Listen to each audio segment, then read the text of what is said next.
Қараң ей жарық өтсең жерігемде көбөйөт деп кыргыздар көнүмө күдү келесиң сен дагы аял алаң элексиң ал жагын кайдан билесиң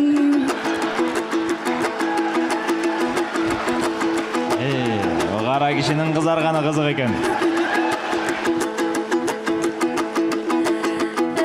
Жалганга тилиң бүрмөбү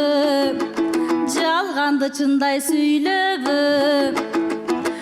караңгың эмес жарык жол калкыма керек гүлдөгө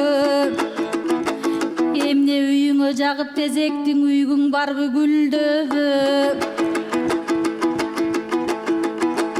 караңгылыктан кыргызга кажет болсоң эгерде Бакиевдин малында кыргыздар батпай кетмек дүйнөгө